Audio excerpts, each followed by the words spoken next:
showcase like what your brand and your culture is really about. And then the marketing hits much easier, much softer, and still is way more effective and produces a much better ROI when that branding substance is really strong.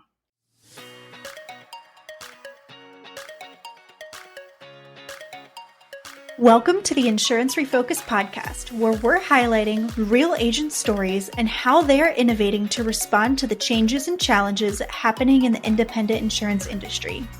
My name's Lindsay, and I can't wait to introduce you to my amazing co-host, who just so happens to be my mom, Carey Wallace. Mom, how you doing today?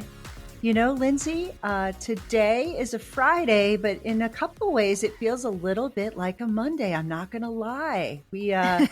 We've encountered a couple little technical issues, but other than that, you know, the day is fantastic. I'm going to get ready to have a fabulous weekend with your dad back in town, and we get to have some great weather. How about you? Today is a very Friday for me because I'm actually going to see Taylor Swift, which is the biggest treat that this year could possibly hold for me. I couldn't imagine a better Friday for myself. So I am super excited to go do that this weekend. But I'm also really excited, and today is a special day because we have one of the most awesome people on with us today, Dani Kimble from, is it Azelie Marketing? Azelie Marketing? How do you say it? Azelie Marketing. How are you today, Dani? I'm doing well. How are you? Very good. Very good. So I want to jump right in because I have so much I want to talk to you about. You have been such a great mentor to me and given me so many great tips along the way since we met less than a year ago. It feels like we've known each other for much longer than that, I feel like. So give us a little bit of intro into how you found the insurance industry and what you do here. Yeah, sure. Thank you. Well, first of all, thank you so much for having me on. It's such an honor to be on with both of you because, Carey, you were one of the first people that really inspired me as a woman in the insurance industry to pursue a career in this area. And I always looked up to you. And then now meeting Lindsay and getting to know her over the last year and seeing the dynamic between the two of you really work together in this podcast, but then also just in the industry. It's just such a powerful thing, I think, to set an example for women in insurance. And so I love this relationship. I love to see the mother-daughter combo, and I'm grateful to be here today, and I'm excited to be here today. But when before insurance, I actually had about 10 years of professional dance experience. I have a master's degree in dance. And I ended up blowing my knee out towards the end of my career. I blew my knee out, and then a couple years later, I blew the knee out again. And so the doctor was like, "Okay, it's time for the reconstructive knee surgery," and that really put an end to my dance career. And so I started kind of researching and exploring, like, dance was all I knew. Dance was my entire background from age 4. I was always involved in the performing arts. And so restarting something completely fresh was not something that I was looking forward to. But I started looking for creative type work. And that's when I landed into or looking for jobs around marketing. And so I applied for a couple like marketing entry level positions and landed on a marketing coordinator role where I was invited to interview for a local insurance agency up the street. And I literally just had my surgery. So I was in a cast from my hip all the way down to my ankle. My leg had to be 180 degrees. I wasn't supposed to be driving, so I like rolled this towel and stuck it under my hip so my leg could stay straight. And I drove into the interview. So I always say I stumbled into insurance because I literally just crutched into the office. I looked totally pathetic. But I sat down and I met the people. I learned more about the culture of the firm. And, prior to that, I had done some research on just the organization in general. And I could have never imagined myself in insurance, right? Because I come from this creative arts background. And here I was going into what I thought was going to be a really dry industry. The branding felt very dry. There were stock photos all over the website. And I couldn't really feel that emotional connection that I wanted to feel, that I would always feel in the arts. And so I did go to the interview almost as like an audition, just because in dance you're taught like go to every audition, it's an at bat, it's a practice. And then when I got there though, I fell in love with the people. I fell in love with the culture, their mission, their story. And there was so much depth and breadth to that wasn't being told in the digital space, right? Where I was looking to learn more about that organization on Google and on their website and on their social media pages.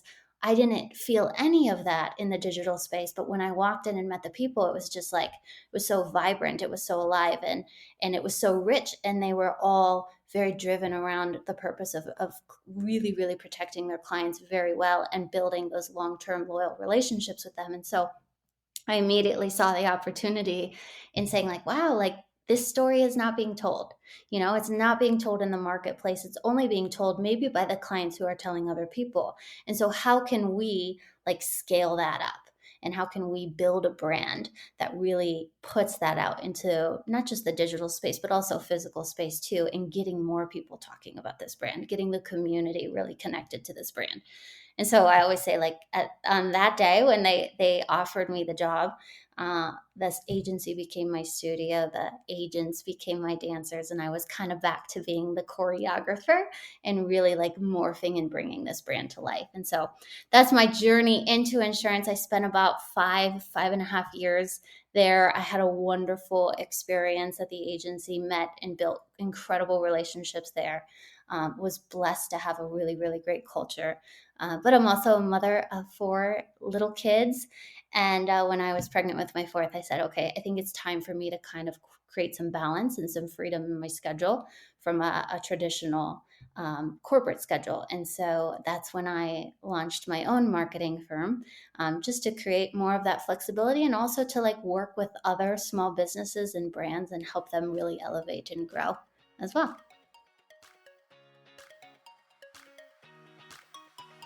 Hey guys, if you're looking to improve your bottom line, allow your team to operate efficiently, and really improve that customer retention, I believe you should check out Ascend. Ascend is the all-in-one insurance payment solution. They are focused on streamlining your invoicing, premium financing, accounting, and they'll even make your carrier payables for you. They are taking agency bill and making it as easy as direct bill. That is a game changer. They integrate with all of the major AMS players, and here's the best part. It's free. There is no subscription, no cost to you. They allow your customers to pay how they want. If you are interested in improving your efficiency, go visit ascend.com/insurance refocused and let them know that we sent you.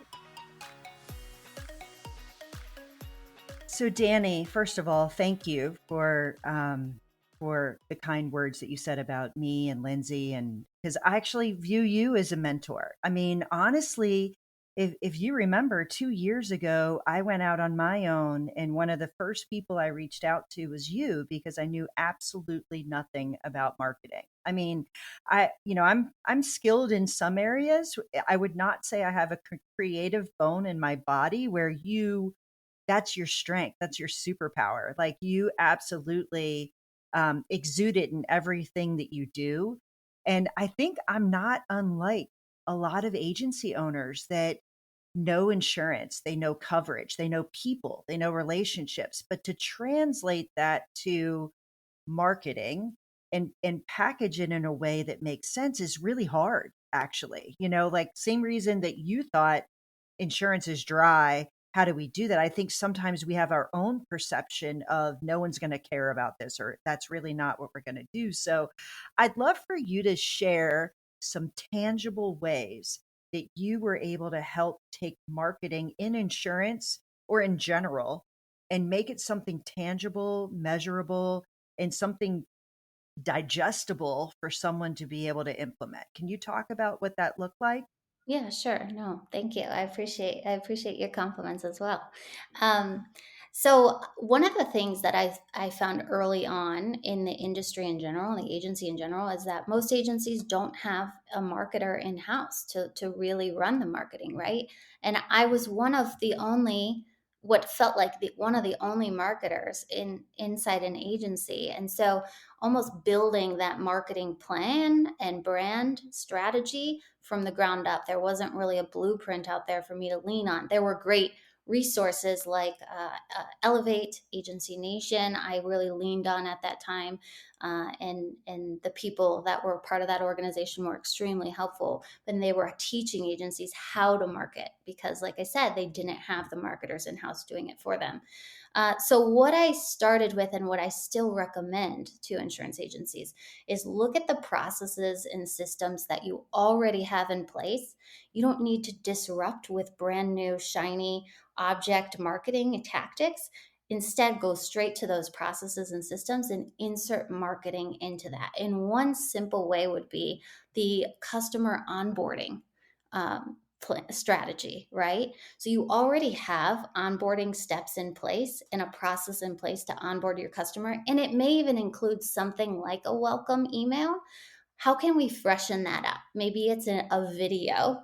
Maybe it's a video of the agency owner really feeling warm and inviting them into the organization and sharing like what it means to be a client within this agency, and what it means to the agency to have them as a client, like really nurturing that relationship from the very beginning and then carrying that through the whole first year that they are engaged into the agency so that they are building a relationship through video, through really personalized communications, whether it's through their primary contact or through the CEO of the agency, but to really connect and build that relationship from their first year, because we know a loyal customer, a loyal client in the agency is really, really valuable for an agency from a retention standpoint and ongoing renewal, all the way to all of the referrals that they tell others about. And so that's just one simple tactic of like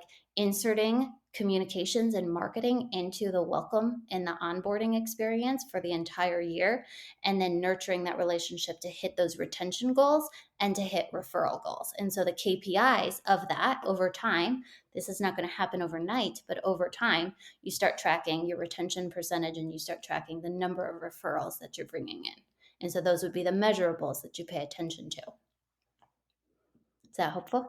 Yeah, it's super helpful, and I think that what you said, it was actually really minor, but what you said was really key. It's not gonna happen overnight. You're gonna be marketing for a period of time, and it's not gonna be overnight. So I think that's really important because I think for someone who's uncomfortable diving into marketing or they don't know a lot about it, you expect some kind of like, I did this and then that happened. Well, unfortunately, marketing is a journey, right? Or fortunately, whichever way you're going to look at it. And I'll never forget, I actually, I had the fortune of meeting you in the agency that you worked in and getting to experience the culture firsthand, but also online. And I will tell you, it was very consistent what you saw online and then what you actually experienced when you walked in. So part of it is just being authentic to who you are and putting that out there so people can experience it when they haven't met you yet, right? And for people that don't know how to do that, like what's an example of something they could do to make that happen? Like how do you package that? Other than your customer experience, what's another way that you can do that and do it really well? Sure. So, this may be a little broad too, and we can get specific as I kind of talk through it, but really looking at there's a difference between branding and marketing. And I think there's a lot of confusion between the two. So branding is more focused on like the organizational like substance. What is your purpose? What is your competitive advantage? How do you position yourself in the market? How do you differentiate yourself from others in the market? Are you just differentiating on price? And if you're just differentiating on price, like it feels like a losing game. Like what is the value that you can add beyond get a quote and we'll save you X number of percentage or X number of dollars, right? Like, what is the true value that you can offer? And that differentiates you and separates you from the others. And going through it and incorporating that into your mission and your values. And that's where that culture piece comes into play. And that's why I always say, like, there's such an intersection between branding and culture. Then it's taking all of that substance that you've built with the brand and moving it into more of a marketing. So that the marketing side of it is to attract and convert clients. But if you don't have that substance and that brand foundation and that brand strategy solid, it is really hard to go and market to them and ask them for their insurance policy or their deck pages if they can't see the underbelly of it. So simple things like even showcasing what's happening inside social media is a great place to really bring that brand to life and to show others what that brand is. Facebook, Instagram, if you're more of a personal lines agency, Facebook and Instagram are great platforms for that. If you're more of a commercial lines or group health insurance agency, LinkedIn is a perfect opportunity. Maybe a little bit of Instagram too, but LinkedIn tends to be just a little bit more professional setting. To really showcase like what your brand and your culture is really about. And then the marketing hits much easier, much softer, and still is way more effective and produces a much better ROI when that branding substance is really strong. I think right now, in what's happening in just the industry in general with remote working and all these things, that becomes, I know in my job, that becomes so much harder when all of your staff are in different places. Like, how many pictures of my computer can I post on our company LinkedIn page? How do you get around this with some of your clients? Like, what are some of the strategies that you use to still show the culture when everybody's in different places? I remember right during the pandemic, we were all remote, and my whole strategy was focused on culture, like showcasing the culture. And there was so much in person relationship that we've built within that firm. So, but I do remember one time when we completely went remote, I had everybody get on and do the Macarena to one of the trending TikTok songs on Teams. And I recorded it and I posted it and just like brought like a little bit of light and like happiness and like humor to a really dark time for a lot of people, right? So that's just one example of like how many creative ways can you spin it? Yes, you can only do so many pictures of your desk and your computer. One time, like we have chickens. I live on a little hobby farm, so we have chickens, and we had the baby chicks. And so I had the website of the insurance firm up, and I had the baby chicks sitting on my computer, and I took a picture, and that was like our Easter post, right? So it's just like coming up with like creative angles for how you approach the Yeah.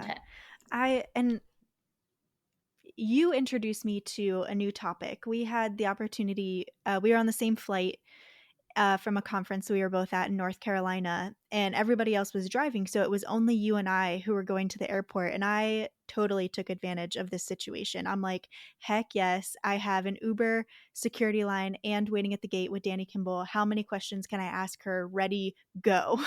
And I don't know if you remember this, but I literally like took notes in my phone while you were talking to me, because I just found that time so valuable. But you introduced me to naivety, and I think I'm saying that right. I always say it wrong when I say it to people, but naivety being a superpower. And I would love for you to share the reason behind that, because that's something that really helped me when, you know, I'm 23. I don't really have a professional brand outlined. Like, I'm not like specifically working on it, but I think I have some stuff to share. And the only reason I think I have stuff to share is from that conversation. I walked into that conversation thinking, oh, I'm 23. I've been working full time for a year. What the heck does anyone want to know from me? And you helped me realize, no, you're at like an amazing point.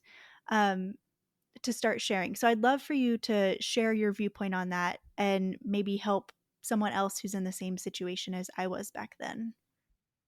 Yeah, sure. No, and I still really feel strongly about that naivety, I don't know how to naivety, say it. being that superpower, because I think about when I entered the insurance space and I didn't know what a BOP was. I think it took me like 2 or 3 years to understand what a BOP was. Lindsay, do you know what a I BOP have is? no idea what a bop is. I was thinking in my head, I have to Google that after this.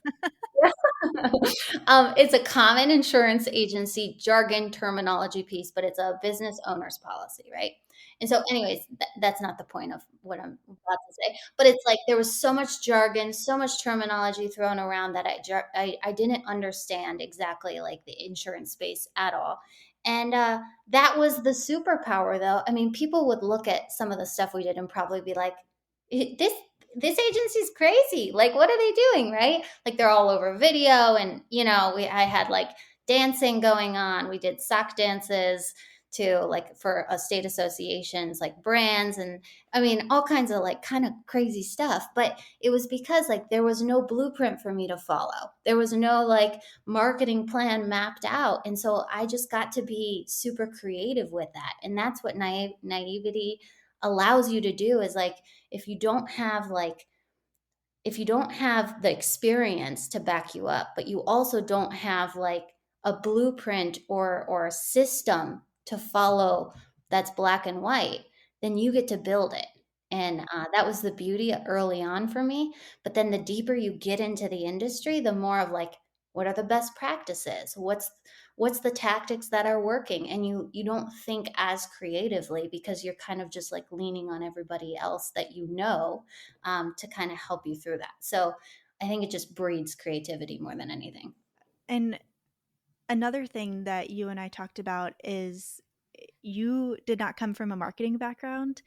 I also don't come from a marketing background. My background's in public health. Uh, and then I just got my degree in public administration, which is a lot of communication and leadership, which you need to be a strong marketer.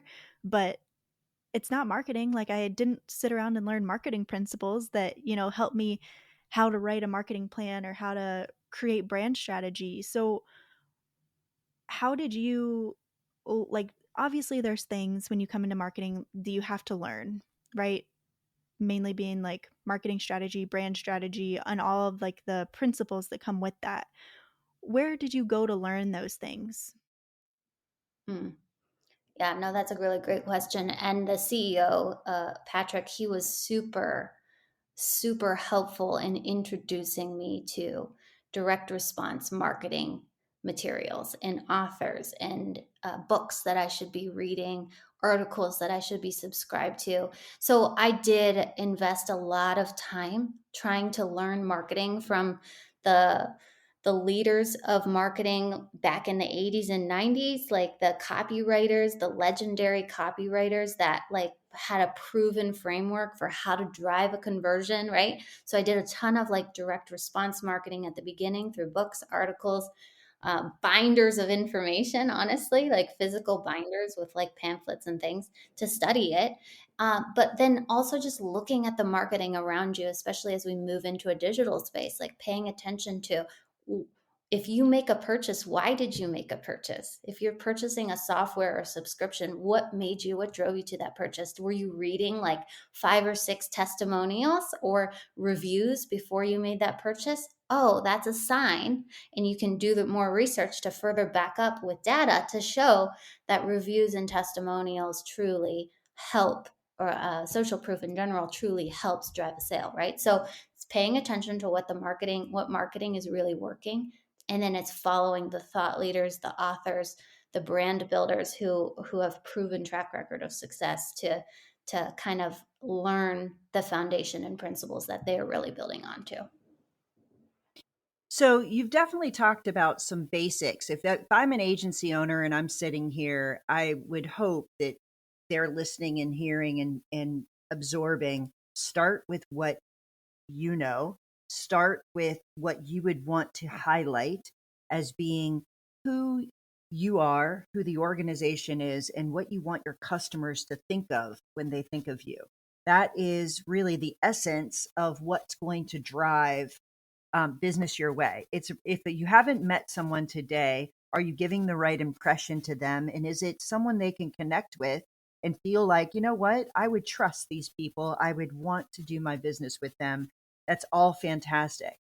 I would be remiss if I didn't ask about your family business and how you've actually stepped into the metaverse with that organization to go way beyond anything I understand. I will tell you that for sure. But you are leading in that area. I mean, they are growing leaps and bounds. They are, I believe they're in the Akron airport now. But would you give us a little bit of background on that, Dani, and how you see it connecting to insurance? Because I think so many times people think that's other people, that's other industries. And I disagree. I actually think that there's a space for this in insurance as well. So please, please, please tell us about that. Yeah, sure. Thank you for asking that question. Again, I would also credit this to naivety too. I have never really formally marketed a restaurant before until 2 years ago, to be honest. I mean, yes, I grew up in the restaurant industry. Let me just step back. My mother is one of 10 kids, and together they found the original hamburger recipe, which was invented by my great great grandfather, Charles Menches, and my great great uncle, Frank Menches.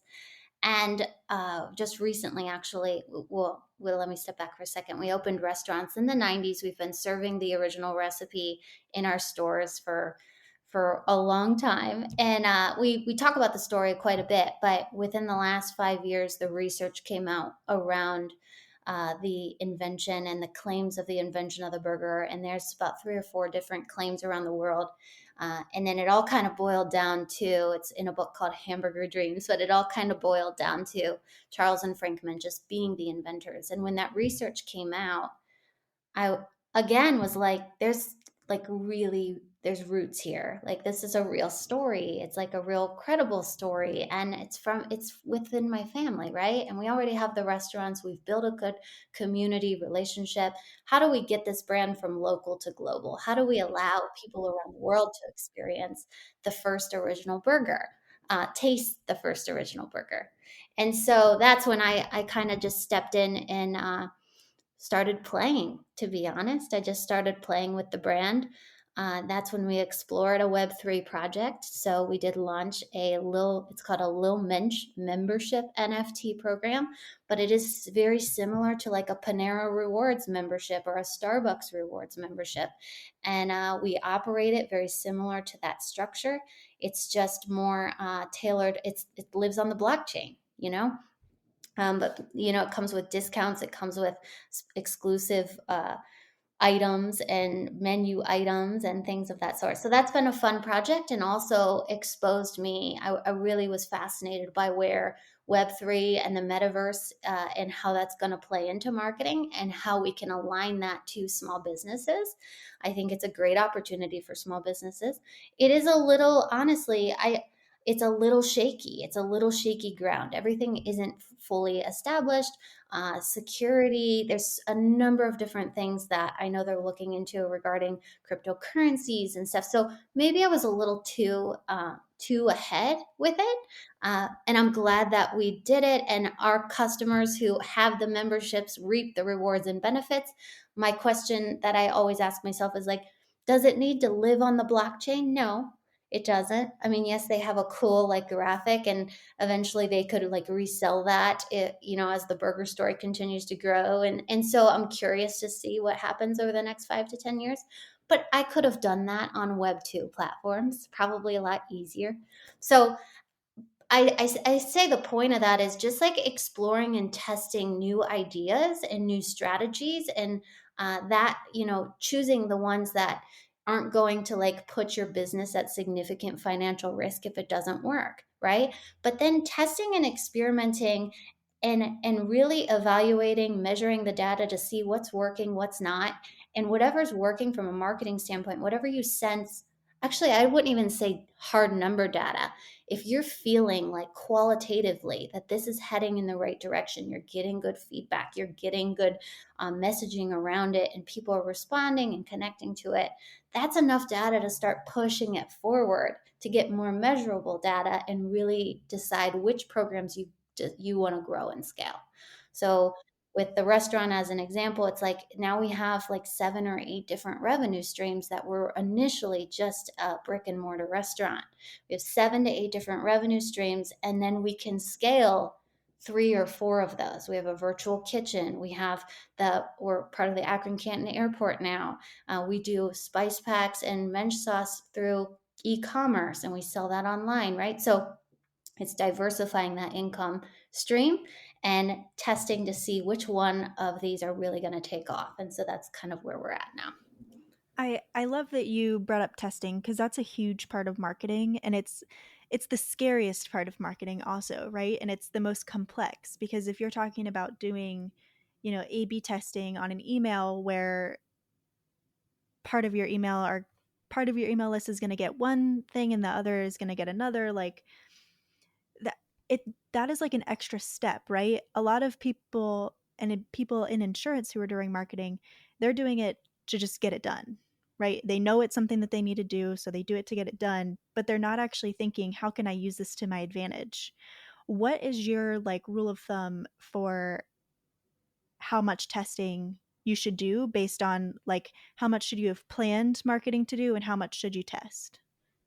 That's a great question. I always like apply the 80/20 rule to that.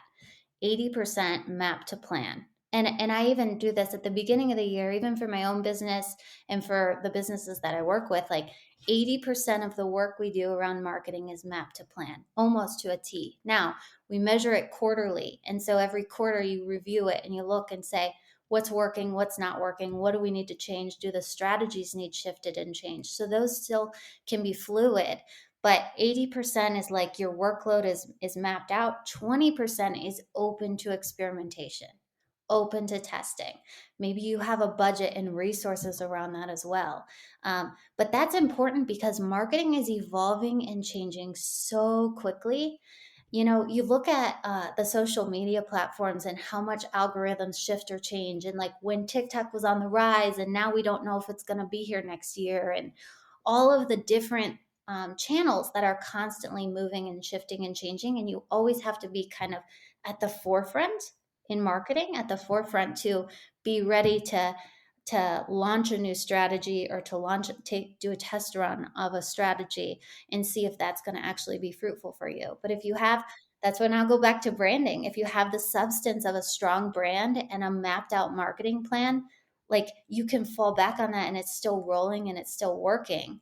And then it still frees you up to test new ideas and things. So Well, and you had a great post on LinkedIn.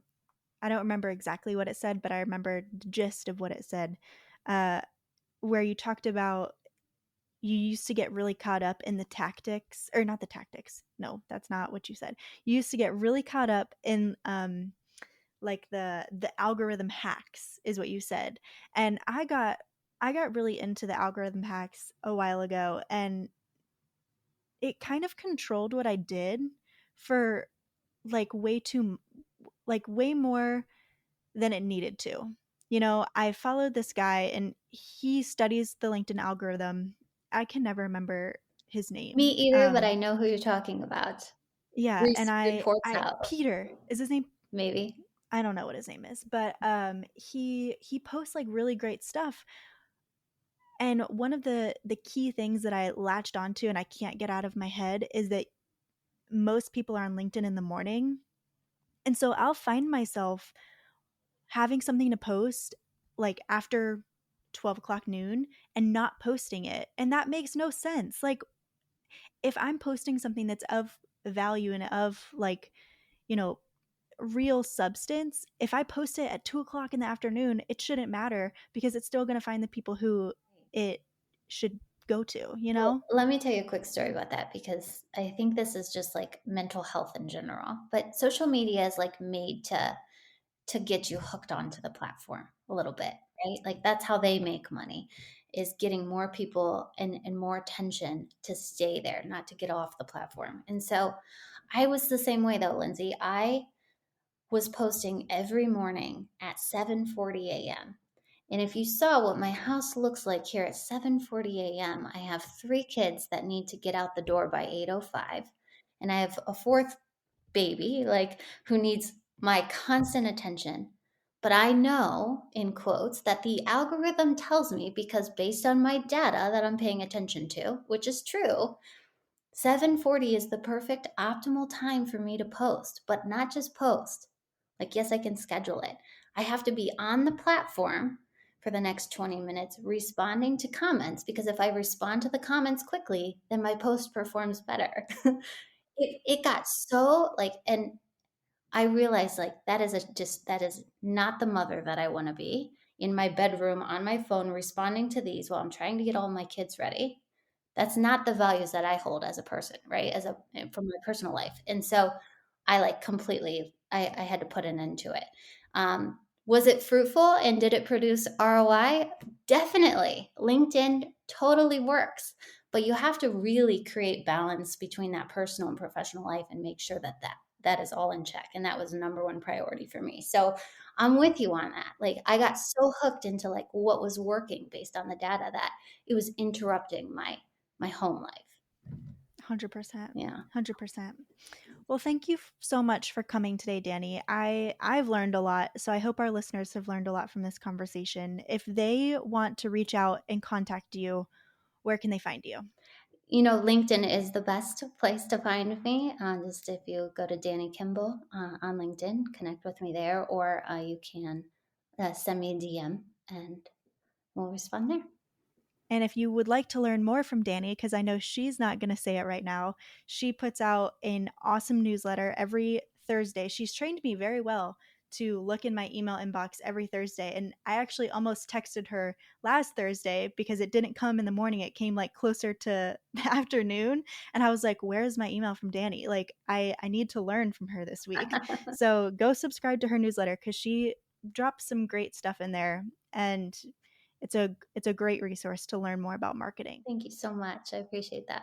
Dani, it's such a pleasure to have you on. Thank you so much for joining us. And I really look forward to following your career, following and learning from you as well. I appreciate all the help that you've given me over the last 2 years in learning how to market my small business as well. So I'm really appreciative that you came on and talked with us today.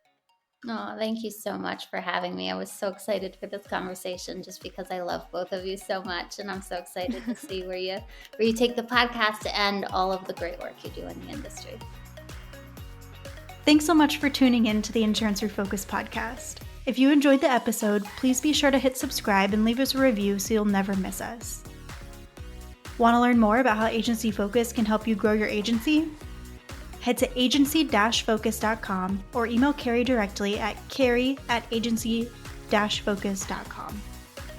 If you need to get in touch with me, feel free to shoot me an email at lindsay@agency-focus.com. Thanks so much for tuning in. We'll see you next week.